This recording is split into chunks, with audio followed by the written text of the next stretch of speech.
العلي العظيم.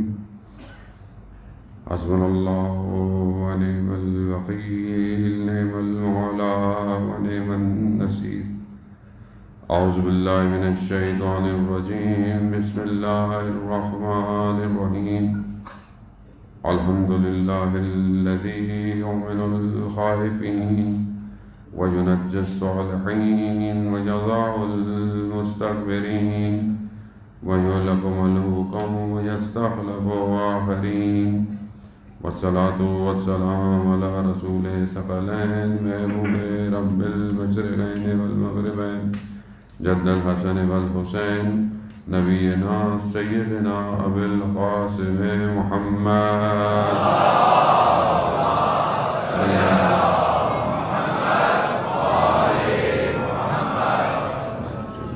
وآله الطيبين الطاهرين المعصومين، لا سيما بقية الله في الأرضين. روحي وأرواحنا لتراب مقدم الفداء ولعنة الله على أعدائهم أجمعين. بسم الله الرحمن الرحيم. رب اشرح لي صدري ويسر لي أمري واحلل عقدة من لساني يفقهوا قولي. أما بعد فقد قال رسول الله صلى الله عليه وآله وسلم: افضل الاعمال امتی انتظار الفرج. صلوات بھیجیں محمد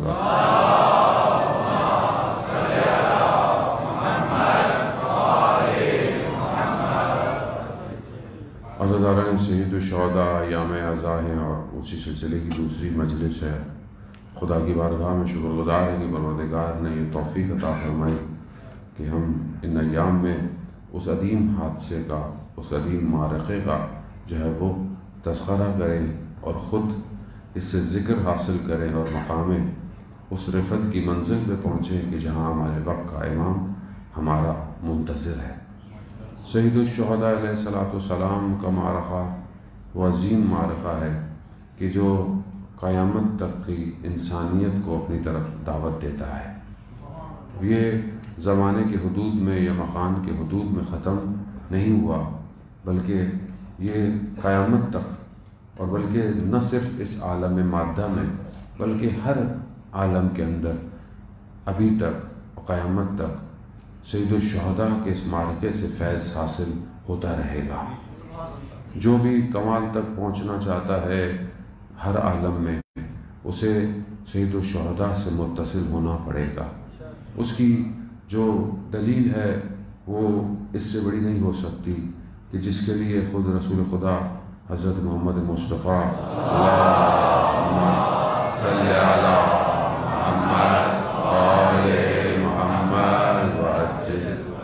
رسول خدا خود ارشاد فرماتے ہیں کہ جنہوں نے خود فرمایا کہ عرش کے دائیں طرف یہ لکھا ہوا ہے: ان الحسین مصباح الہدی و سفینۃ النجات. گویا عرش اب کہاں ہے، عرش کتنے عرصے پہ محیط ہے، اور عرش ایک ایسا مقام ہے جو تمام عالم سے افضل ایک مقام ہے کہ اس سے بڑی اب جگہ اور کوئی ہے نہیں کہ جہاں سے کوئی چیز جو ہے وہ ہر عالم میں نفوذ کرے. اسی لیے ہر عالم میں جو بھی نجات چاہتا ہے اسے امام حسین علیہ السلام سے جڑنا پڑے گا. اس جڑنے کی شرائط ضرور ہیں، اس جڑنے تک پہنچنے کے لیے کچھ مقدمے کی ضرورت ہے، اور یہی وہ مقدمات ہے کہ جو انسان کو اس کے امام سے جوڑتے ہیں. ہم اپنی زندگیوں میں دیکھیں کہ ہم ان مقدمات کو کس طرح طے کر رہے ہیں. میں بہرحال آج کے محدود وقت میں ایک حدیث کے ذیل میں چند نقاط آپ کی اذان حالی میں وہ بھی توفیق الہی ہوئی تو منتقل کروں گا کہ کس طرح ماہ محرم ہمیں یہ ایک آپشن دیتا ہے، ایک ہمیں چانس دیتا ہے ہر سال کہ ہم اس وادی میں وارد ہوں. یہ ہر سال جس طرح شب قدر کے اندر جس رات کو ہم کہتے ہیں کہ قرآن نازل ہوا، ہر سال ہم شب قدر کو ترک کرتے ہیں، ہر سال ہم شب قدر محنت کرتے ہیں. کیوں محنت کرتے ہیں؟ رات کو جاگتے ہیں، عبادت کرتے ہیں تاک راتوں کو کہ ان میں سے کوئی ایک رات شب قدر کی رات ہوگی، سلامتی کی رات ہے. فجر تک نمازیں، عبادتیں، دعائیں، دن میں روزے الگ ہوتے ہیں. کیوں کرتے ہیں؟ کہ شاید وہ ایک مقام مل جائے جو شب قدر کا ہے. اور کیا شب قدر ہر سال ایک جیسی ہوتی ہے؟ نہیں، وہ جو قرآن نازل ہوا تھا شب قدر میں، ایک تو وہ مصحف ہے جو کتاب کی صورت میں ہمیں ملا، ایک اس کی حقیقت ہے جو نازل ہوئی ہے۔ ہر سال شب قدر میں اس حقیقت میں سے کچھ انوار ہر سال دنیا پر نازل ہوتے ہیں، اور اس ہی کو حاصل کرنے کے لیے ہم لوگ محنت کرتے ہیں۔ ایک عالم دین نے پورے سال راتوں کو، یعنی جتنی راتیں تھی سال کی، جاگ کر گزاری کہ وہ یہ دیکھنا چاہتے تھے کہ شب قدر کی رات میں اور عام رات میں فرق کیا ہے، یعنی اس کو درک کریں۔ بہرحال ہم بھی اپنے حساب سے درک کرتے ہیں، ہم لوگ بھی بہرحال کاؤنٹنگ سے دعائے دوشن کبیر پڑھ لی، یہ پڑھ لیا، وہ پڑھ لیا، نوافل پڑھ لی، نفل پڑھ لی، ہماری تو کاؤنٹنگ ہی ہے، اور کیا ہے۔ ہم خدا کرے کہ اس مقام پہ پہنچے کہ ہم اس فیض الہی کو محسوس کر پڑے کہ تنزل الملائکۃ والروح، ملائکہ نازل ہو رہے ہیں، کس کے اوپر؟ روح بھی نازل کس کے اوپر ہو رہی ہے؟ اس حجت خدا پر نازل ہو رہی ہے۔ اس چیز کو جب انسان، کیونکہ ظاہر ہے وہ جہاں نازل ہو رہا ہے نہ میرے پہ ہو رہا ہے نہ کسی اور پہ ہو رہا ہے، وہ تو اس قلب پہ نازل ہو رہا ہے جو اس کو تحمل کرنے کی ظرفیت رکھتا ہے، اس حقیقت کو کہ جسے پروردگار نے قلب پیغمبر پہ نازل کیا۔ یہ جو ہر سال آتی ہیں اس طرح کی مقامات اور منزلیں، یہ بیسیکلی مقامات ہیں، یہ منزلیں ہیں۔ جیسے ثواب جو ہے وہ کیا ہے؟ لفظ تھوڑی ہے کہ بھئی یہ کام کریں تو آپ کو ثواب ہوتا ہوگا۔ وہ ثواب کیا ہے؟ ثواب مقام ہے جنت کا، یعنی جتنے آپ ثواب حاصل کریں گے مقامات آپ کو عطا ہو رہے ہیں بیسیکلی۔ وہ یہاں پر تو ظاہر ہے اس کو آپ کو نظر نہیں آئے گا، وہ تو جس مقام پہ آپ پہنچیں گے تو پتہ چلے گا کہ کتنے ثواب تھے اور کتنے عذاب تھے بیسیکلی، تو وہیں جا کے پتہ چلے گا۔ لفظوں کا معاملہ نہیں ہے۔ اسی طرح یہ جو آتا ہے یہ انسان کے وجود کو اس کمال پہ لے کے جاتا ہے کہ جسے آپ لفظوں سے بیان نہیں کر سکتے، جسے آپ کے وجود کو محسوس کرنا پڑے گا۔ کہ آپ یہ نہیں کہہ سکتے میں نے 100 رکعتیں پڑھ لی تو مجھے وہ محسوس ہو گیا۔ خدا کی مرضی ہے، شاید 100 رکعتوں میں آپ کو دے دے، شاید ہو سکتا ہے کسی ایک رکعت میں آپ کو عطا کر دے۔ اب یہ تو اس کے اوپر ہے کہ آپ آ کس طرح رہے ہیں، آپ آمادہ کتنے ہیں، آپ تیار کتنے ہیں، آپ نے پہلے سے کوئی کام کیا یا نہیں کیا۔ اب آپ جو ہے وہ خدا نہ خواستہ جو ہے وہ کانٹے بوئیں اور امید یہ رکھیں کہ اس میں سے گندم نکلے گی، تو کبھی بھی نہیں نکلے گی۔ اگر آپ نے رجب شعبان میں تیاری کی ہے تو پھر ماہ رمضان میں آپ نتیجے کے منتظر رہیں۔ رمضان میں سر پہ ٹوپی پہن لی اور پھر رمضان ہوگا تو پھر رمضان سے منتظر نہ رہیں آپ، آمادی ہے۔ اسی طرح محرم بھی ایک آمادگی مانگ رہا ہے، محرم بھی ایک تیاری مانگ رہا ہے، اور ہر سال ماہ محرم جب شروع ہوتا ہے تو اس عالم سے ایک دسترخوان کھلتا ہے، اور وہ جو سید الشہداء نے کام کیا ہے اس کی عنایات جو ہیں وہ عطا ہوتی ہیں۔ جو جتنا تیار ہو کے آتا ہے اس کو اتنا ملنا شروع ہو جاتا ہے۔ اب یہ ہمارے اوپر ہے کہ ہم کتنے تیار ہو کے محرم میں آئے اور کتنا اپنے آپ کو تیار کیا، اور پھر اس تیاری کے بعد جو ایگزٹ پروڈکٹ ہے وہ کیا ہے، نکل کے کیا ملنے والا ہے، اور یہ آپ خود محسوس کرنا پڑے گا۔ لیکن اگر آپ نے بھی ویسے کیا سب کرتے ہیں بہرحال کیونکہ انسان ہے، ظاہر ہے انسان گھرا ہوا ہے، پھنسا ہوا ہے۔ اگر کسی کو آپ روک کے پوچھیں تو کبھی بھی کوئی نہیں چاہے گا کہ میں برائی کرنا چاہتا ہوں یا میں اپنے آپ کو برباد، کوئی بھی نہیں چاہتا، لیکن گر گیا ہے زندگی کے اندر، نفس کے اندر، خواہشات کے اندر۔ اسی طرح سب کچھ اسی کا دنیاوی ہو گیا ہے، اندر سے چاہتا ہے لیکن پھنس گیا ہے، چاہے اس کی مجلس ہو، چاہے اس کی عزاداری ہو، اس کا دل تو یہی ہے کہ بہترین عزاداری ہو، بہترین مجلس ہو، لیکن وہ پھنس گیا ہے کس پہ؟ میری گھر کی مجلس کیسی ہوگی، میرے گھر کا یہ کام کیسے ہوگا، میرا یہ کیسے ہوگا۔ ہر کوئی پھنسا ہوا ہے اس کے اندر، عالم بھی پھنسا ہوا ہے، میری مجلس میں رش کتنا ہوگا، میری مجلس میں کون سی واہ واہ کتنی ہوگی، وہ بھی پھنس گیا ہے، چاہتا نہیں ہے لیکن پھنس گیا ہے۔ یہ جو ہم پھنس گئے ہیں اصل میں اس سے محروم ہو گئے ہیں، وہ جو عطا ہونا ہوتا ہے محرم میں، اور یہ ایسا عطا ہوا ہے کہ جسے انبیاء نے حاصل کیا ہے، انبیاء بھی اسی کے منتظر رہے۔ روایات جو آپ کی خدمت میں پیش کرنی ہے وہ امام رضا علیہ السلام صلی علی محمد وآل محمد وعجل فرج۔ امام رضا نے پہلی محرم کو، جو ابن شبیب جسے ہم روایت بہت سنتے ہیں امام سے، امام نے کہ پسر شبیب کو کہا کہ آج پہلی محرم ہے، تم روزے سے ہو؟ اس نے کہا ہاں میں روزے سے ہوں۔ انہوں نے پھر اس میں کچھ نکات بیان کیے محرم کے لیے۔ ویسے بھی جب محرم آتا تھا تو ائمہ علیہ السلام اپنے اوپر حزن کو طاری کرتے تھے، سیاہ لباس پہن لیا کرتے تھے، اور اپنے طریقے سے بھی جن جن کے ادوار میں جیسے تھا مجلس کا اہتمام کرتے تھے، عزاداری کا، مرثیے کا، شعر پڑھنے کا، روزہ خوانی کا، یہ جو ہے وہ کیا کرتے تھے اہتمام۔ امام نے حدیث بیان کی اور فرماتے ہیں کہ ماہ محرم جب آتا ہے تو اس کی پہلی چیز جو ہے وہ بکا ہے، گریہ ہے۔ یعنی محرم یعنی اس کاروان میں داخل ہونے کی شرط گریہ ہے کہ انسان گریہ کرے، اور یہی کہا کہ یہ جو گریہ ہے اور اس کی، اور پہلے رمضان کے احکام، پہلے محرم کے احکام ہے کہ انسان روزہ رکھے اور پھر متصل ہو، خاص طور پہ وہ جس کی اولاد نہیں ہے۔ یہ احکام حضرت زکریا نے کیا تھا، یعنی پہلی محرم کو روزہ رکھا تھا اور متصل ہوئے تھے۔ اس متصل ہونے میں انہیں یہ 5 مقامات دکھائے گئے پنجتن پاک کے۔ جب وہ امام حسین تک پہنچے تو حزن کی کیفیت طاری ہو گئی اور ان کے اندر انہوں نے گریہ شروع کیا۔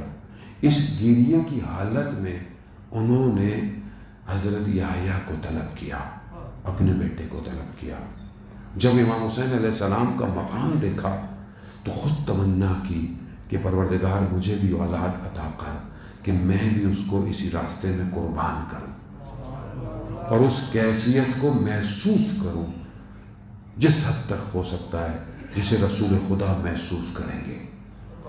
یعنی یہ مقام آسان مقام نہیں ہے، یہ بہت بلند مقام ہے کہ جسے ہمارے لیے تو نارمل عادی ہو گیا ہے، انبیاء اس کو باقاعدہ ادا کرتے تھے، اور حضرت زکریا نے اس مقام کو ادا کیا، پھر خدا نے انہیں حضرت یحییٰ جیسا فرزند عطا کیا جسے اسی راہ میں مارا گیا اور کئی عرصے تک ان کا سر کٹا ہوا بیابانوں میں پڑا رہا اور اس میں سے خون نکلتا رہا۔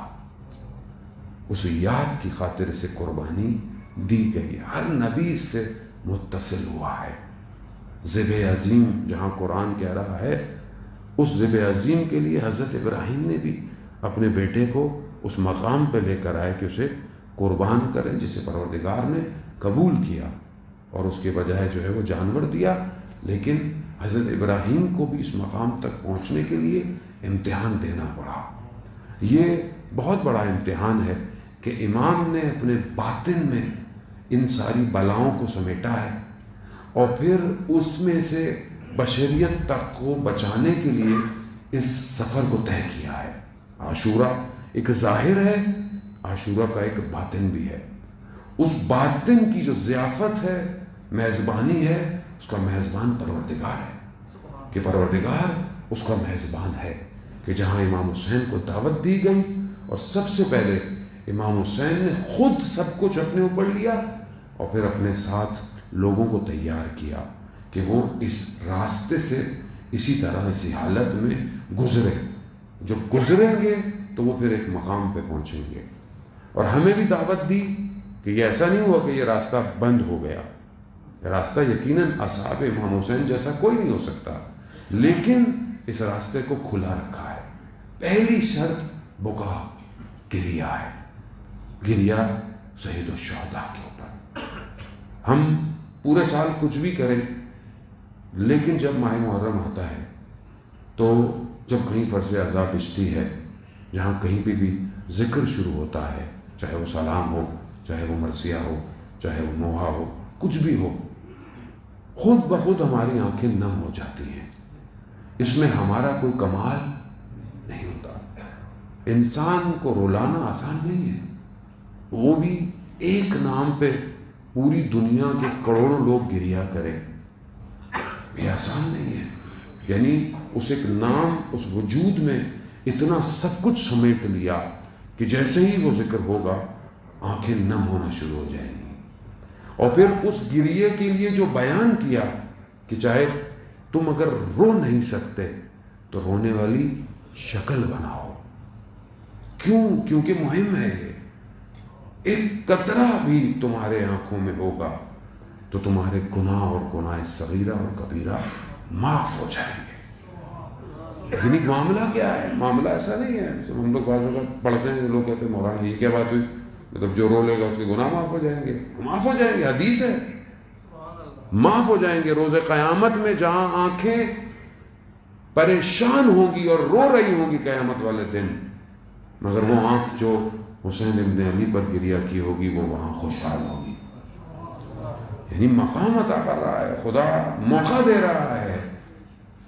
لیکن ظاہر ہے جب ایک شخص آئے گا گریہ کرے گا تو امام فرماتے ہیں کہ طہارت کی منزل پہ پہنچ جاتا ہے. یعنی جب گناہ آپ کے معاف ہو جائیں، گناہ آپ کے ختم ہو جائیں تو آپ پاک ہو گئے. اب جب یہ پاک ہو گیا تو یہ پہلی شرط ہے. یعنی اب اگلے مراحل شروع ہوں گے. اب ایسا نہیں ہے کہ یہاں پہ انسان آئے گریہ کرے پاک ہو جائے پھر جا کے باہر گناہ کرے. نہیں، ایسا شخص امام کو نہیں چاہیے. شخص وہی چاہیے کہ جب ایک دفعہ آیا پاک ہو گیا تو اب اگلے مرحلے میں داخل ہو. دوسری چیز جو امام نے فرمائی وہ یہ ہے کہ اب ان کو، اور امام نے کہا کہ اگر اور چاہتے ہو کہ تمہارے ثواب بڑھ جائیں، تمہاری چیزیں بڑھ جائیں تو پھر زیارت ہے. زیارت امام حسین ہے. یعنی پھر تم زیارت کی طرف بڑھو. زیارت ظاہر کے اندر بھی ہے، جو بھی تمہارے پاس دوش ہے، جو بھی تمہارے پاس سب کچھ ہے ان سب کو اٹھاؤ اور زیارت کی طرف بڑھو. وہ ایک زیارت تو ظاہری ہے کہ جو انسان ادا کرتا ہے کہ خدا کرے ہم سب کو کربلا کی زیارت نصیب ہو. دوسری زیارت یعنی ملاقات ہے. یعنی انسان امام سے ملاقات کرے. اب یہ ایک ملاقات ضروری نہیں ہے کہ آپ وہیں جا کے کریں. راہ دور سے بھی آپ ملاقات زیارت کر سکتے ہیں. ایک تو متن زیارت پڑھنے سے بھی ہو جائے گی، دوسرا اپنے وجود کو امام کی طرف تیار کرنا زیارت ہے. یعنی جب آپ زیارت کرنے جا رہے ہیں، کسی سے ملنے جا رہے ہیں، زیارت کے معنی ملاقات کے ہیں.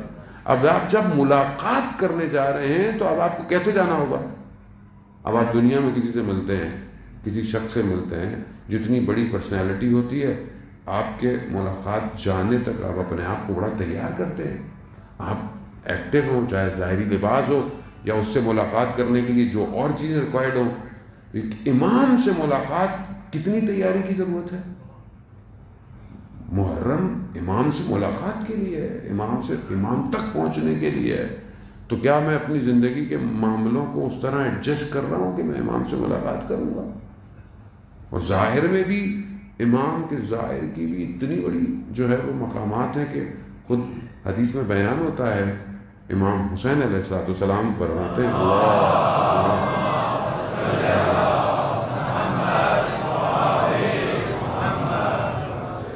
خود بیان ہوتا ہے کہ امام کی زیارت پہ جو شخص آتا ہے امام اس کے نام کو اس کے آباء و اجداد کے نام کے ساتھ جانتے ہیں. یعنی ایسا نہیں ہے کہ آپ آئیں تو یہاں آئے تو آپ کو شاید کوئی آپ کو نہیں جانتا یا آپ کو مینجمنٹ کے لوگ نہیں جانتے یا میرے خیر میں کیا فائدہ کہ میں آپ کو جانوں.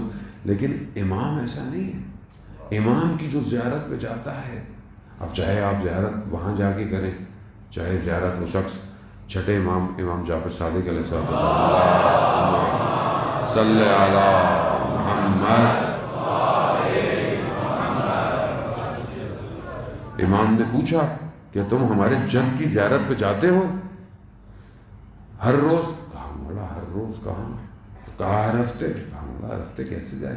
کہا ہر مہینے؟ کہا مولا نہیں مطلب سال میں کچھ مرتبہ. کہا کیوں؟ کہا مولا ممکن کیسے، دور ہے ہم کیسے جائیں؟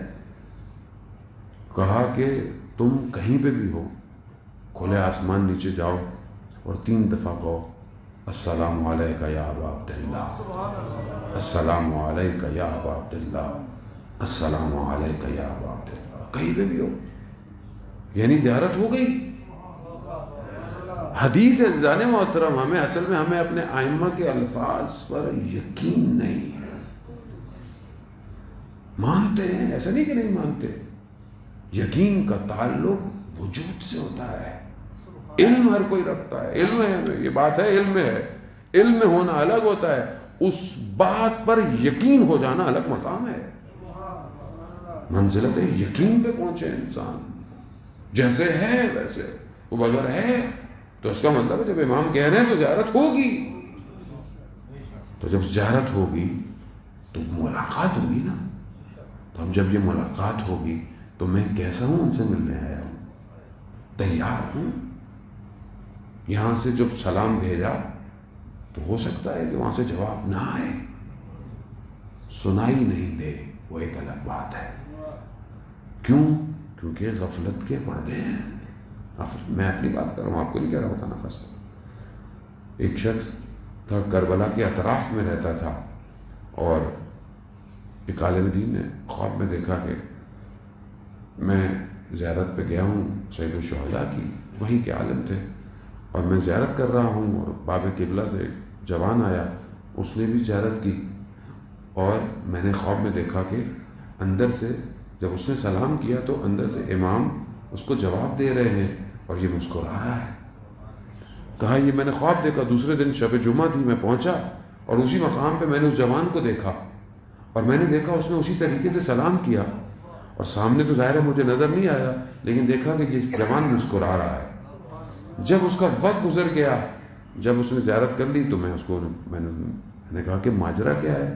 میں نے ایسے ایسے خواب میں دیکھا کہ جب تم زیارت کرتے ہو تو اندر سے امام تمہیں جواب دے رہے ہیں. تو کہا ماجرا کیا ہے؟ کہا میں کربلا سے تھوڑے فاصلے پہ رہتا ہوں، اور میرے ماں باپ مریض ہیں، وہ آ نہیں سکتے، تو میں ہر جمعرات کو ایک کو لے کر آتا ہوں. ایک ہی سواری ہے، ایک ایک کو لے کے آتا ہوں. تو جس دن میرے والد کی نوبت تھی، باری تھی، ان کو لانا، تو بارش تھی بڑی شدید. تو میری والدہ نے بھی اظہار کیا کہ میرا بھی آج دل چاہ رہا ہے. سواری میرے پاس ایک ہی تھی، تو میں نے اپنی والدہ کو اپنے کندھے پر سوار کیا اور دونوں کو زیارت پہ لے کر آیا. کہا اس دن سے جب بھی میں امام کو سلام کرتا ہوں، امام میرے سلام کا جواب دیتے ہیں. یعنی زیارت یہ ہے. یعنی بہرحال ایک ظاہر کی خدمت، دوسرا والدین کی خدمت، تیسرا اپنے وظیفے میں عمل کرنا، واجبات کو ادا کرنا. زیارت یہی ہے. میں امام سے ملاقات کروں، میں امام سے ملوں، اور میرے واجبات سارے جو ہیں وہ گرے ہوئے، واجبات ہی نہیں پورے ہو رہے. میرے اطراف میں میرے معاملات، میرے لین دین، میرا رہنا سہنا، میری گفتگو، میرے والدین، میرے بہن بھائی، میری اولاد، میری زوجہ، یہ معاملات اکھڑے ہوئے ہیں. مشکلات کا شکار ہوں میں، اور پھر میں کہوں مولا سلام، کہاں جواب دیں گے مولا؟ کیسے جواب دیں گے؟ میں آمادہ نہیں ہوں. میں سمجھ نہیں رہا کہ میں امام کی خدمت میں حاضر ہو رہا ہوں. زیارت اسے کہتے ہیں. صرف یہ تو نہیں کہ جب آپ کربلا جانے لگیں تو آپ بولیں توبہ استغفار، جیسے حج پہ لوگ جاتے ہیں، معاف کر دیں معاف کر دیں. معافی وہ بھی دل سے کہاں مانگتے ہیں. واٹس ایپ کا دور ہے، واٹس ایپ کا میسج چلا دیتے ہیں، بھائی معاف کر دیجیے گا. ایسے تھوڑی معافی ہوتی ہے. معافی تو وہ ہے جس کا دل دکھایا ہے، اس کا دل آپ کو معاف کرے. آپ نے جس کا دل دکھایا اس سے معافی مانگے. براڈ کاسٹ لسٹ کو معافی بھیجنے سے تھوڑی معافی مل جاتی ہے کوئی. آپ کو اور ہمیں نہیں پتا ہم نے کس کا دل دکھایا ہے، ہم کس کو جو ہے وہ زبان سے دکھایا ہے، کسی کو کسی دکھایا ہے. سنگین معاملہ ہے. شیخ مقدس اردبیلی جو بہت بڑے عالم دین تھے، جو جاتے تھے تو مولا کے نجف میں حرم کے دروازے کھل جایا کرتے تھے رات کو. اس مقام پر وقت کے امام سے ملاقات، کہ خود امام ایک ہی سواری پہ بیٹھے ہوئے ہیں. وہ مقدس اردبیلی کو نہیں پتا، لیکن امام اس سے سوال پوچھ رہے ہیں کہ سنا ہے مقدس اردبیلی کوئی ہاں ایک آپ سب طالب علم ہے. یعنی انسان کتنا نفس کو اپنے جو ہے وہاں، وہ جب کربلا کی زیارت پہ جا رہے ہیں نجف سے، تو انہوں نے سواری کے لیے ایک جانور کرائے پہ لیا اور جانے لگے. رستے میں کسی نے خط دیا، نامہ، لیٹر، اس کو کربلا میں کسی کو دے دیجیے گا. تو انہوں نے کہا ٹھیک ہے، لیا. اور سواری کے ساتھ ساتھ پیدل جا رہے ہیں۔ تو کسی نے بولا کہ آپ اس پر سوار کیوں نہیں ہو رہے؟ تو آپ نے لی ہے۔ کہتے جب میں نے اس سے لی تھی تو یہ کہا تھا کہ میں نے کربلا جانا ہے، اس خط نے کربلا نہیں جانا۔ کتنا حقوق الناس کا خیال ہے، اور ہم تو پارے پارے کر رہے ہیں لوگوں کے حقوق کو، ہم تو کسی کے حقوق کو پامال کر رہے ہیں۔ آج انسانیت کہاں پہنچ گئی؟ آج کے سامنے حالات آپ کے سامنے دیکھیں، دنیا کس ظلم و ستم پہ پہنچ گئی ہے۔ اپنے ملک کو دیکھ لیں آپ، جو بھی حاکم آتا ہے، حکمراں بنتا ہے، وہ تیر تیر اور زخمی کر دیتا ہے قوم کو، جہاں تک نوچ سکتا ہے نوچتا ہے، اور ہم ہی میں سے آتا ہے، باہر سے تھوڑی آتا ہے کوئی، ہم ہی میں سے آتا ہے۔ ہمیں بڑا برا لگ رہا ہوتا ہے، ہمیں بھی موقع ملے گا، ہم بھی یہ کریں گے۔ اس کی وجہ کیا ہے؟ سسٹم ایسا ڈیزائنڈ ہے کہ جو اوپر آئے گا کرپٹ ہوگا، جو بھی اوپر آئے گا بنایا ایسا گیا ہے، اور اس کی سب سے بڑی وجوہات ہم خود ہیں۔ جب ہم اپنی اصلاح نہیں کرتے اپنے چھوٹے سے معاملے میں، تو بڑے معاملے میں کیسے ملک کی اصلاح ہوگی؟ یہاں کیسے ہم امام سے ملاقات کریں گے؟ ہم کہاں امام کو دعوت دیں گے؟ اور کس طرح ہم امام تک پہنچیں گے؟ تو ہم اگر اس زیارت کے مفہوم کو سمجھ لیں عام سے الفاظ میں بھی، تو ہمارے اندر تبدیلی آ جائے گی۔ اور کیونکہ یہ بہت امپورٹنٹ ہے، کیونکہ یہ جب تک صحیح نہیں ہوگا، ہم اپنے وقت کے امام کی زیارت کیسے کریں گے؟ کس طرح کریں گے؟ کس وجود سے کریں گے؟ چھپا تو نہیں سکتے امام سے آپ امام سے، میں آپ سے بہت سی چیزیں چھپا سکتا ہوں، آپ کو نہیں بتاؤں، بہت ساری باتیں جھوٹ بھی خدا نخواستہ بول دوں، امام سے تو نہیں چھپا سکتے ہم۔ امام کو تو سب پتہ ہے۔ ہمارے اعمال روایات کے مطابق ہفتے میں 2 دن امام کے پاس جاتے ہیں، اس کے علاوہ امام ویسے بھی حاضر ہے، ہم غائب ہیں، امام تو حاضر ہے، ہمیں نظر نہیں آ رہا۔ آیت اللہ عظمہ بہجت فرماتے تھے کہ ہمارے دلوں میں جو غفلت کی لیریں آ گئی ہیں، اس کی وجہ سے ہم امام کو نہیں دیکھ پاتے، ورنہ امام حاضر ہے اور ہمارے اعمال کو دیکھ رہے ہیں۔ اور آپ سوچیں کہ جب میرے عمل کو کوئی دیکھ رہا ہو اور میں غافل ہوں، کس طرح ہوگا؟ کس طرح ہم کربلا پہنچیں گے؟ اور کتنی دیر ہم اور لگائیں گے؟ عزیزان محترم، 1181 سال ہو گئے امام کی غیبت کو، غیبت صغرا اور کبرا دونوں کو، 1181، 1200 کے آس پاس ہو گئے۔ کتنا دیر اور کریں؟ کیوں نہیں آتے امام؟ قصور کس کا ہے؟ قصور ہمارا ہے۔ آیت اللہ بہبانی سید مہدی شمس الدین بیان کرتے ہیں کہ ان کو امام جب بھی یہ دعا کرتے تھے تو انہیں اندر ایک شکوہ رہتا تھا کہ امام کیوں نہیں آتے۔ تو جب سید الشہداء کے حرم پہنچے قبے کے نیچے، تو وہاں انہوں نے زیارت کی، دعا کی، اندر یہی ایک شکوہ، امام کیوں نہیں آ رہے؟ اتنے سارے لوگ ہیں۔ آپ کو پتا ہے کہ قبے کے نیچے وہ جگہ ہے کہ جہاں دعا مستجاب ہوتی ہے، دعا مستجاب ہے۔ تو اسی حالت میں امام نے اپنا تشرف ظاہر کر دیا، ان کو امام نظر آ گئے۔ تو امام نے کہا کہ جاننا چاہتے ہو کہ میں کیوں نہیں آتا؟ کہا۔ تو امام نے ان کے کانوں سے پردہ ہٹایا، تو جتنے لوگ دعا کر رہے تھے سب کی آوازیں آنا شروع ہو گئی۔ وہ جگہ جہاں دعا مستجاب ہے، وہاں کیا دعا ہو رہی ہے؟ خدا مجھے اولاد دے دے امام حسین کے صدقے، خدا مجھے روزگار دے دے، مجھے گھر دے دے، مجھے یہ دے دے۔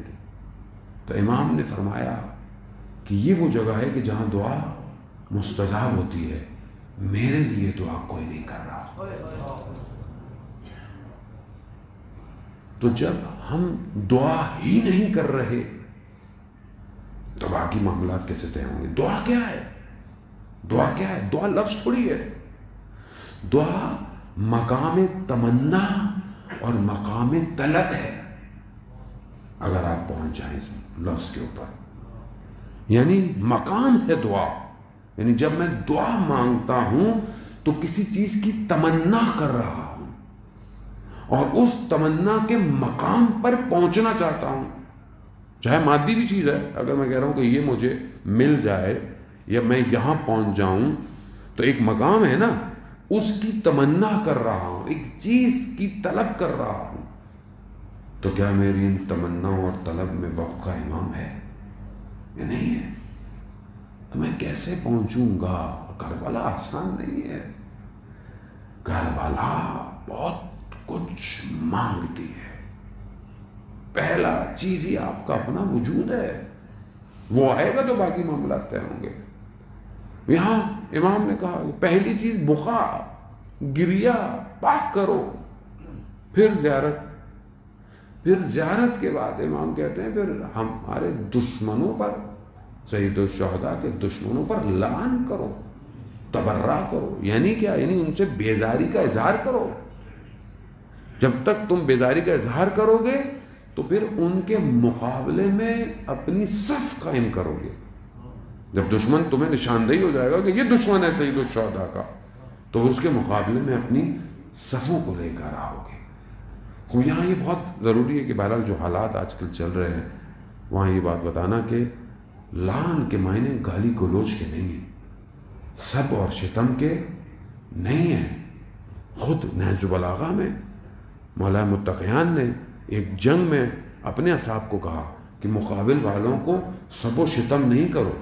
سب و شتم کیا ہوتی ہے؟ یعنی گالی گلوچ دینا، غلط لفظوں کا استعمال کرنا۔ لعن سے منع نہیں ہے، لعن قرآن بھی کر رہا ہے۔ لعن کے معنی ہی خدا کی رحمت سے دور کرنا، کہ خدا کی لعنت یعنی اس کو اپنی رحمتوں سے دور کر دے۔ لیکن جس طرح ہمارے مراجع کرام نے فتوے دیے ہیں آج کل کے دور کو، اسی طرح انجام دیں۔ جو مقدسات ہیں ان کا احترام کریں، اور یہ نہیں کہا کہ آپ اپنا عقیدہ چینج کریں، یہ کسی نے نہیں کہا۔ آپ احترام کریں اپنی گفتگوؤں میں چیزوں کو۔ اور دشمنان اہل بیت پہ لعنت بے شمار۔ اب جو بھی دشمن ہے، اور ہر کوئی دشمن آنے، چاہے وہ اہل سنت ہوں چاہے وہ دوسرے فرقے ہوں، سب اہل بیت سے محبت کرتے ہیں۔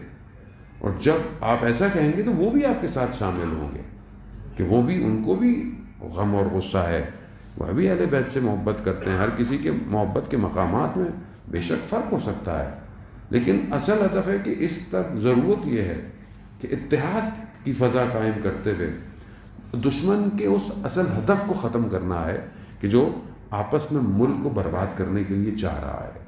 کیونکہ بہرحال باہر کی فنڈنگ ہے تو وہ اثر تو دکھاتی ہے، چاہے وہ ہماری طرف سے ہو چاہے وہ ان کی طرف سے ہو، اور دونوں ایجنٹ ہیں۔ جو بھی امت کو لڑانے کا کام کرے وہ ایجنٹ ہے۔ اب لوگوں کو برا لگتا ہے وہاں ایجنٹ ہے، اور کیا؟ جب مصلحت، جب آپ کے دین کے رہنما اور لیڈر جب ایک بیان دے رہے ہوں، جب وہ آپ کے لیے ایک واضح حکمت عملی بیان کر رہے ہوں، تو پھر آپ اور میں کون ہوتے ہیں کہ ہم اس طرح کی گفتگویں کریں، اس طرح کی چیزیں پڑھیں آ کے ممبر سے یا بات کریں؟ اس کا مطلب یہ ہے کہ ہمیں کوئی اور چلا رہا ہے تاکہ ہم اس ملک وطن پاکستان میں اتحاد کی فضا کو خراب کریں، دشمنی پیدا کریں، اور اس کے نتائج ملک کی سلامتی خطرے میں ہو۔ تو یہ ہر کسی کو ہوشیار ہونے کی ضرورت ہے اپنی صفوں کے اندر، کہ ان چیزوں کو جو ہے وہ عقل اور سمجھنے کے ساتھ دے۔ دشمن ہوا دینا چاہ رہا ہے آج کل ان سارے معاملات کو، تو بہت عقل اور بردباری کے ساتھ ان معاملات کو طے کرنا ہے عزیزان محترم۔ اب وہ زمانہ نہیں رہا کہ بہرحال پہلے ایک حادثہ ہوتا تھا، ہو گیا چلا گیا، نہیں۔ اب دنیا بڑی بیدار ہو گئی ہے، ہوشیار ہو گئی ہے، بصیرت کا مظاہرہ کرتے ہوئے آگے بڑھنا ہے۔ اگلی چیز جو امام فرماتے ہیں کہ اب ان مقامات کو جب تم طے کرو گے تو تم ایک ایسے مقام پہ پہنچتے ہو کہ جہاں تم جب بھی امام حسین کو یاد کرو تو یہ کرو کہ میں اس راستے پر ہوتا تو میں بھی کامیاب ہو جاتا، یعنی یا لیتنی کنت معہم فافوز فوزا عظیما۔ یعنی جتنی دفعہ امام فرماتے ہیں کہ جب بھی تم سید الشہداء کو یاد کرو تو یہ طلب ضرور کرو کہ کاش میں آپ کے ساتھ ہوتا تو میں بھی انہی کی طرح جو آپ کے اصحاب تھے میں بھی کامیاب ہو جاتا۔ جتنی دفعہ تم ان کو یاد کرو گے طلب ضروری ہے۔ میں امام کو یاد کروں، کربلا کے واقعے کو ذکر کروں، گریہ کروں، سب کروں، اور میں یہ تمنا نہ کروں کہ میں کربلا پہنچوں، نہیں پہنچ سکتا کربلا۔ یہ بہت ضروری ہے کہ میں اس صف میں شامل، کیوں؟ کیونکہ جب میں یہ تمنا کروں گا تو میں پھر اپنے وقت کے امام کے اصحاب تک پہنچوں گا، کیونکہ یہ سب ہیں تو ایک ہی ہدف کے، اول محمد، اوسط محمد، آخر محمد، سب وہی ہے۔ تو امام ہمیں یہ بتانا چاہ رہے ہیں کہ جب کربلا کو یاد کرنا ہے تو اپنے آپ کو امام تک پہنچاؤ، اور یہ جب تم پہنچو گے اس مقامات پر آ کر، پھر امام جو ہے وہ چند چیزیں اور بیان کرتے ہیں کہ اگر تم درجات اعلیٰ چاہتے ہو بہشت میں تو پھر ہمارے حزن پہ حزن اختیار کرو اور ہماری فرحہ پہ خوشی اختیار کرو۔ جس طرح جس چیز پر ہم غمزدہ ہیں تم بھی غمزدہ ہو، اور جس چیز پر ہم راضی ہیں، خوش ہیں، تم بھی خوش ہو۔ یہ کرو گے تو پھر تم ہماری ولایت پہ پہنچو گے۔ یہ میں نے خلاصہ بہت تیزی سے آپ کی خدمت میں اس حدیث کا بیان کیا۔ پہلی چیز بقا، دوسری زیارت، تیسری دشمن پہ لعن اور دشمن کی صفوں کے مقابلے میں آنا، دشمن شناسی، پانچویں چیز حزن کو اپنے وجود میں قائم رکھنا، جس پر امام غمگین ہو ان چیزوں پہ غمگین ہو، جس پر امام خوش اور راضی ہو اس پر اپنے آپ کو خوش اور راضی رکھنا، پھر ہم وارد ہوں گے ولایت میں۔ اب ہم اپنی زندگیوں میں دیکھیں کہ ہمارے پاس کتنے مرحلے ہم طے کر رہے ہیں۔ امام حضرت ہم کہتے ہیں کہ اپنی خوشیوں میں غموں میں، جو سادہ ترجمہ کرتے ہیں ہم یہ کرتے ہیں کہ ہم اپنی خوشی اور غموں میں امام کو یاد رکھیں، یہ معنی اس کے نہیں ہیں۔ علماء بیان کرتے ہیں کہ جب امام غمگین ہوتا ہے تو مومن خود بخود غمگین رہتا ہے، جب امام خوش ہوتا ہے کسی بھی مقام پہ تو خود بخود جو آپ کے وجود میں خوشی آتی ہے وہ امام کے وجود کی وجہ سے ہوتی ہے۔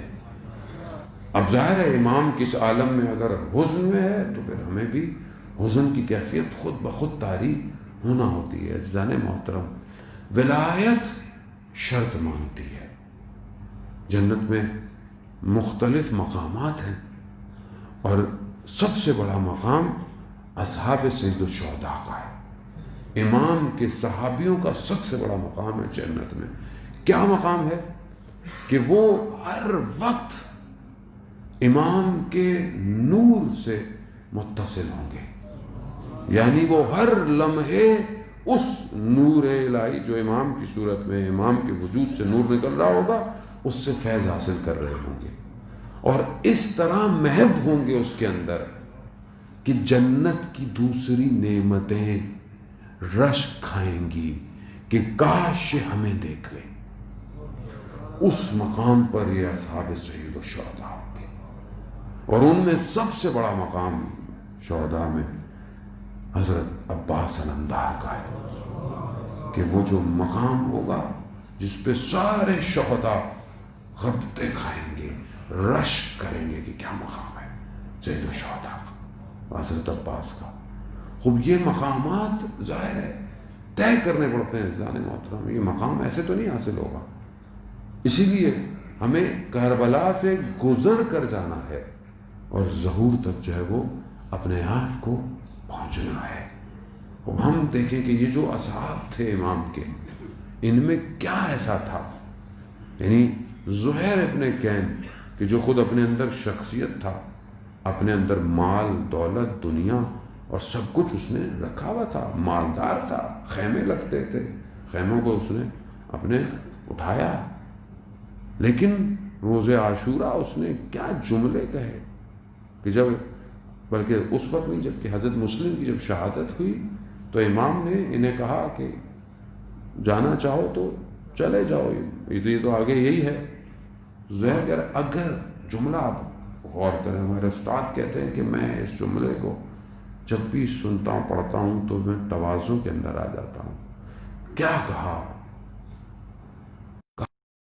دنیا کی لذتیں یا دنیا کی یہ جو ساری چیزیں ہیں یہ اگر دائمی بھی ہوتی، یعنی ہمیشہ رہتی، یہ عیش ہمیشہ کے لیے بھی ہوتا تو بھی ہم امام آپ کو ترک نہیں کرتے. یعنی کیا دنیا کی عیش؟ یعنی بیماری نہیں ہوتی، ماں باپ کے جدا ہونے کا خوف نہیں ہوتا، کوئی چیز ختم ہونے کا خوف نہیں ہوتا، یہ ہمیشہ رہتا. یہ عیش و عشرت، یہ لذتیں ہمیشہ رہتی، تو بھی ہم آپ کو چھوڑ نہیں سکتے. ابھی ہم تو یہ کہتے ہیں نا دنیا ٹیمپریری ہے جی، مر جائیں گے، کیا کر رہے ہیں، چھوڑیں، کن چکروں میں پڑے ہوئے ہیں. ہم ایسے ہی اپنے کو دلاسا دیتے ہیں. وہ کیا کہتے ہیں، اگر یہ ہمیشہ ہوتی کس مقام پر تھے، کیا دیکھ رہے تھے جو ہمیں کہ جس کی ہم تمنا کرتے ہیں. یا لیتنی کہا گیا، امام جب کہہ رہے ہیں کہ تمنا کرو، امام کہہ رہے ہیں تمنا کرو اس کی کہ یا لیتنی کاش ہم ہوتے تو ہم بھی کامیاب ہوتے. کون سی چیز ہے جسے ہماری نگاہوں سے اوجھل ہے؟ ظاہر ہے ہم اس مقام، مطلب وہاں کربلا کے بھی شہداء میں اپنے آپس میں مقامات ہیں، سب کے مقامات ہیں.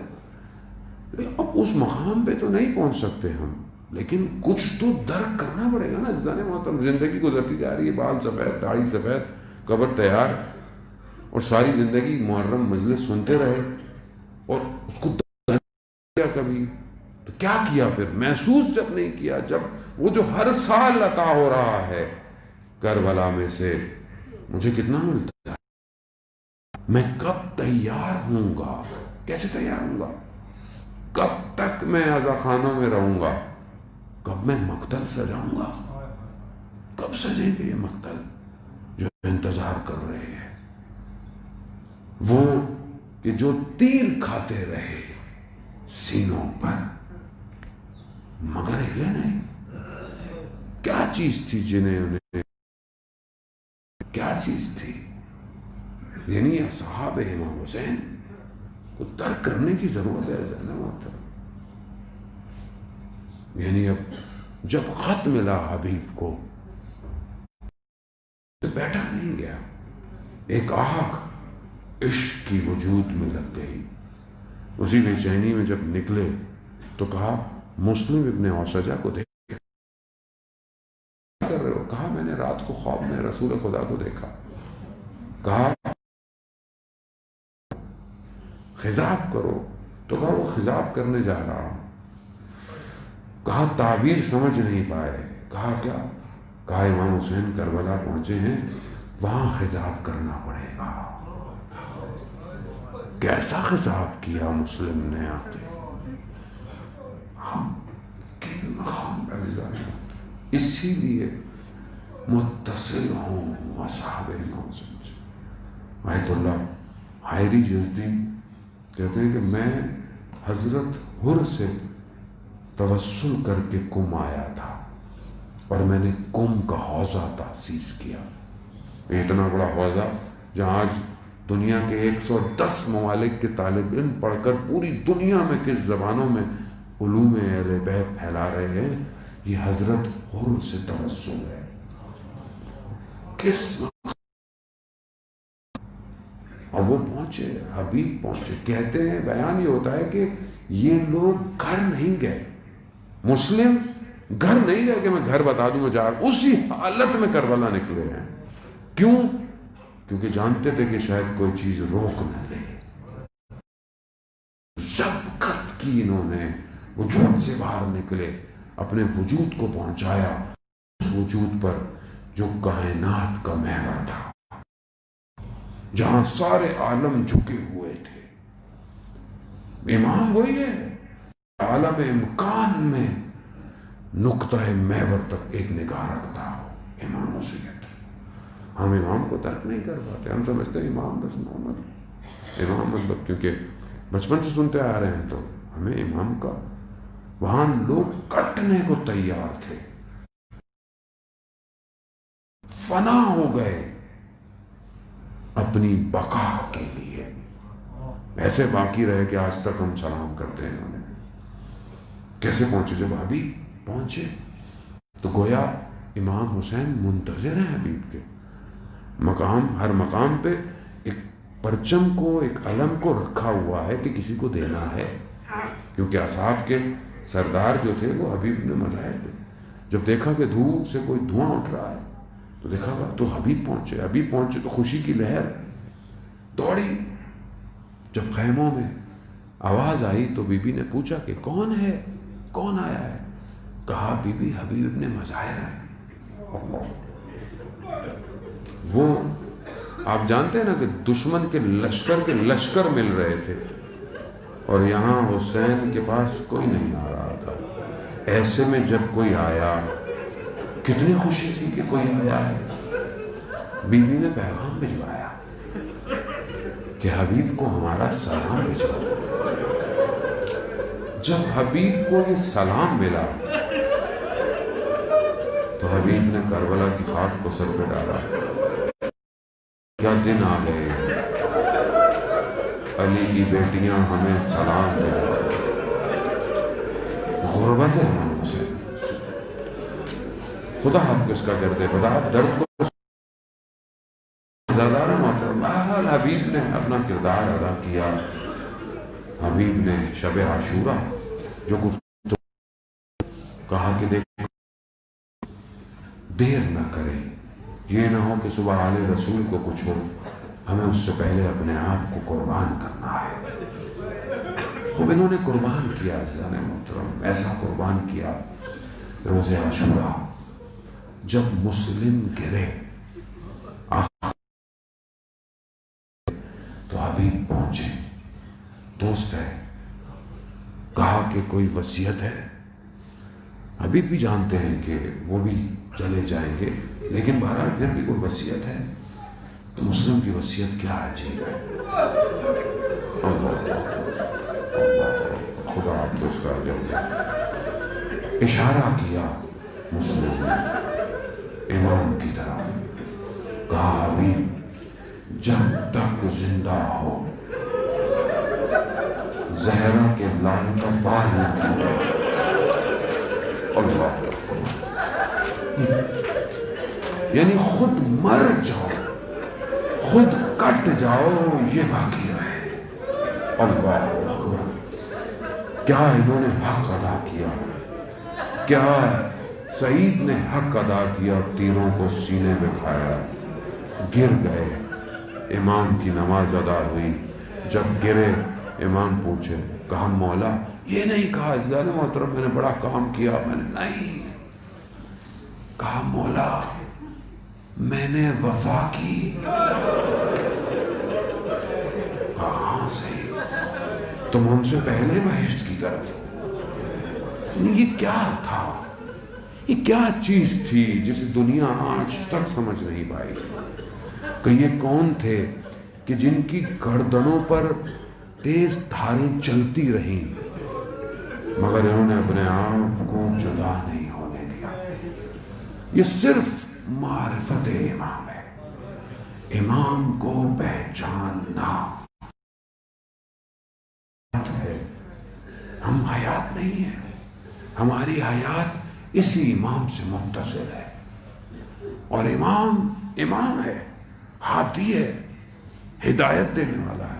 ایک جملے سے کربلا میں، ایک جملے سے، بس آپ کی زحمت، وقت کہیں اور بھی پہنچنا ہے۔ ایک جملہ کہ جو 2 محرم حر نے روکا،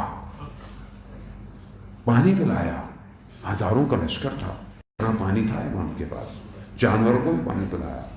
پھر جب جانے لگے تو حر نے لگام پکڑ لی۔ کیا کہا؟ ان گستاخی امام کے کو سواری کو روکا۔ امام نے کہا حر تیری ماں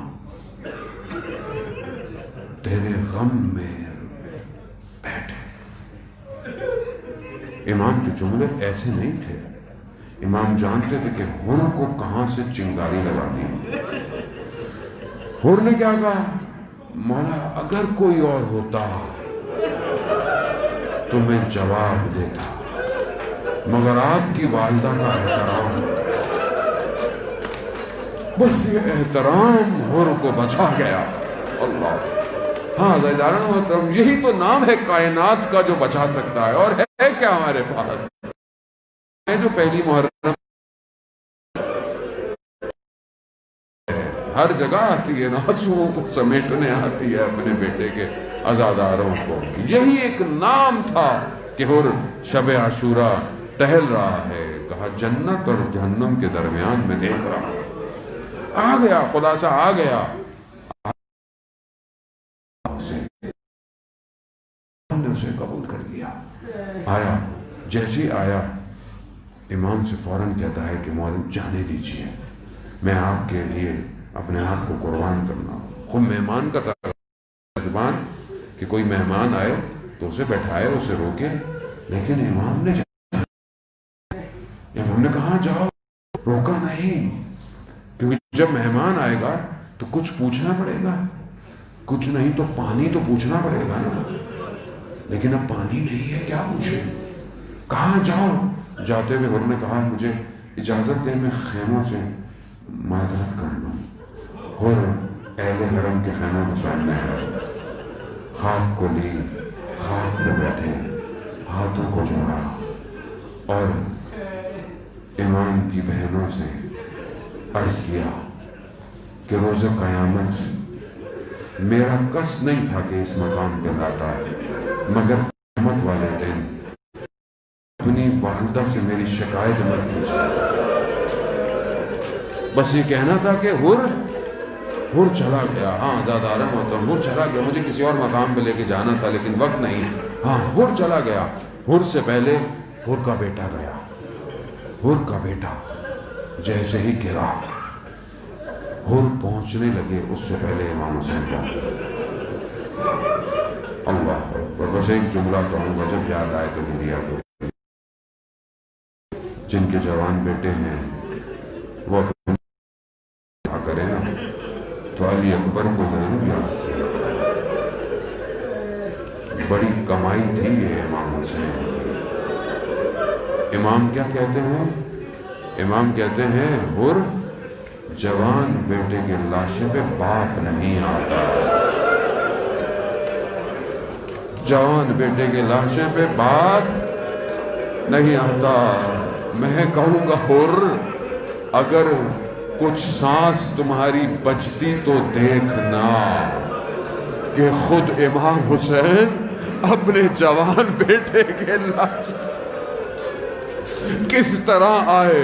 میں علی اکبر کے مصائب نہیں پڑھوں گا، ہاں بس میں صرف اتنا کہوں گا عزاداران محترم کہ حر کو یہ کہہ تو دیا مولا نے، لیکن جب علی اکبر جانے لگے نا، مل گئے نا، ملاقات ہوئی، وقت نہیں عزیزان محترم، نہ جانے وقت اتنا تیزی سے گزرتا ہے کہ غم بھی بیان نہیں ہو پاتا۔ جب یہ گزرتا ہے نا وقت، تو ہمارے لیے تو یہ تھوڑا سا وقت ہے، یہ حسین جانتا ہے کہ وقت گزرا کیسے۔ جیسے علی اکبر نے ودا کیا نا، علی اکبر کی سواری نکلی، میرے مولا پیچھے پیچھے سے آنے لگے، کہا محلن محلن یا بنیا، آہستہ چلو میرے لال، آہستہ۔ علی اکبر نے مڑ کے دیکھا، کہا بابا ابھی تو مل کر آیا ہوں۔ کہا ہاں یہ تو باپ جانتا ہے نا، جوان بیٹا وہ بھی علی اکبر۔ کہا بیٹا جتنا ممکن ہو مڑتے مڑتے دیکھتے جانا علی اکبر۔ آزاداران محترم یہ ہو گیا، علی اکبر گئے، واپس بھی آئے، میں بہت تیزی سے آگے نکلوں گا، بس آخری وقت کہوں گا کہ علی اکبر کو کچھ کر سکے۔ علی اکبر نے تہ لشکر تک دشمن کو چیرا ہے، تہ لشکر تک دشمن کو چیرا ہے۔ انہیں سمجھ میں آ گیا یہ بنی ہاشم کا لال ایسے نہیں، انہوں نے دھوکے سے کہ دیکھو خیموں میں کچھ ہوا، علی اکبر کی نگاہیں بس تبدیل ہونے تھی، انہوں نے نیزہ بھی ایسی جگہ لگایا کہ خون اتنا شدید نکلا کہ کہتے ہیں علی اکبر اپنے توازن کو برقرار نہ رکھ پائے۔ اسی حالت میں علی اکبر جب تھک گئے، کہاں ہیں؟ تہے دشمن ہیں۔ علی اکبر نے چاہا کہ جتنے اپنے بابا کے قریب آ سکتے تھے آئے، لیکن حالت کیا ہے؟ مقتل کہتا ہے علی اکبر نے اپنے آپ کو سواری پہ گرا دیا۔ اب جہاں جہاں سے یہ سواری گزری فَقَطَّعُوهُ، مقتل کہتا ہے کہ تلوار سے علی اکبر کو ٹکڑے ٹکڑے کر دیا۔ جتنا پہنچ سکتے تھے علی اکبر پہنچے۔ علی اکبر نے یہ نہیں کہا بابا میری مدد کو آؤ، نہیں، جب گرے ہیں تو صرف یہی کہا بابا میرا سلام۔ اب میں نہیں جانتا کہ کس طرح امام حسین علی اکبر کے بدن پر پہنچے۔ ہاں یہ ضرور بیان ہوتا ہے کہ مولا نے دو زانو ہو کر سینے پہ ہاتھ رکھ کر علی اکبر کے سینے سے اس ٹوٹے ہوئے نیزے کو نکالا، انا للہ و انا الیہ راجعون، اپنے رخسار کو علی اکبر کے رخسار پر رکھا اور پھر کہا کہ علی اکبر تیرے بعد اس دنیا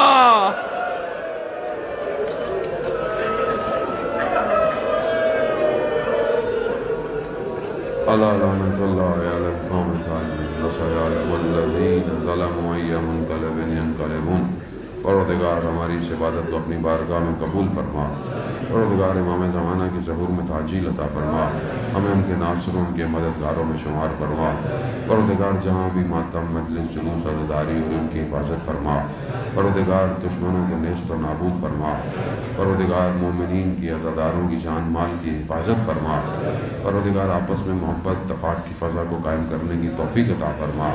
دشمنان اسلام دشمنان پاکستان کو نیست و نابود فرما۔ پروردگار ہمیں حج عمرہ اور زیارات کی توفیق عطا فرما۔ بہت سارے لوگ مریض ہیں، وائرس کی وجہ سے بھی مریض ہیں، میرے چچا بھی مریض ہیں۔